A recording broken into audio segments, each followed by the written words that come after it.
let's get started on challenge number 3 of our creativity bootcamp. And for challenge number 3, we're going to be relying on our memory. If you're scared, me too. I'm not opposed to reference photos, but there is a reason why I want you to pull from memory instead of a reference for the beginning of this challenge, and it's that I want your style to come through. When we're working from memory, the way we do our marks are going to be more natural. The way we choose to fill colors in are going to be more unique and natural to us. First thing is I want you to select something kind of simple, but with a little bit of a complication. For example, I'm going to do a monstera leaf because it's a little more complicated than just a normal leaf, but it's still fairly simple. I'm going to draw it from memory. I'm also going to paint it in however I think it should look or how I think it looks. In the second stage, I am going to look up a reference photo and I'm going to sketch it out based on that. You can see in the second one of the things I kind of did was create this outline because there is a bit of a heart-shaped outline to these monstera leaves that I wasn't following in my one from memory. I do like that aspect of it, but I also just kind of filled it in with just one color. In the third one, I want to combine the one from memory and the one from reference so that I can kind of pick up on the pieces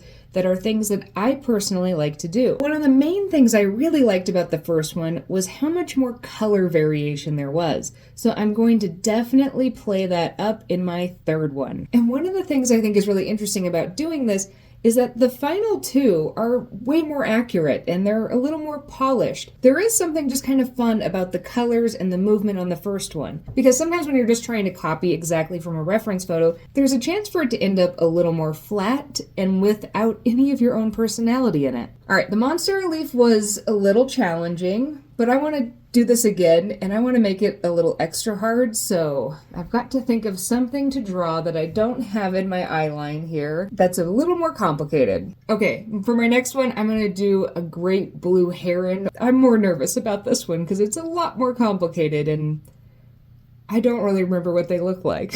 Now, in this instance, I did kind of better than I thought I would, but I still didn't do great from my memory painting.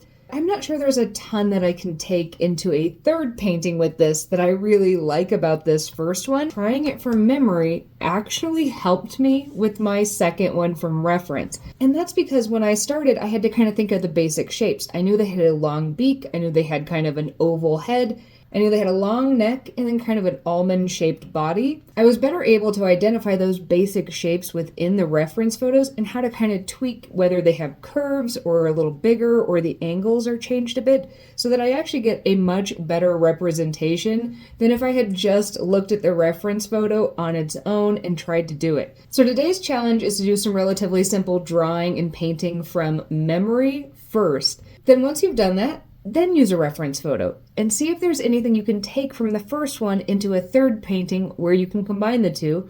Or conversely, if you can't come up with anything from the first one, see if there's anything about doing the first one that made the second one seem a lot easier to tackle. This exercise can also help you kind of get over the fact that not everything you do has to be perfect on the first try. Sometimes you need to do things a few times before you have the result you want.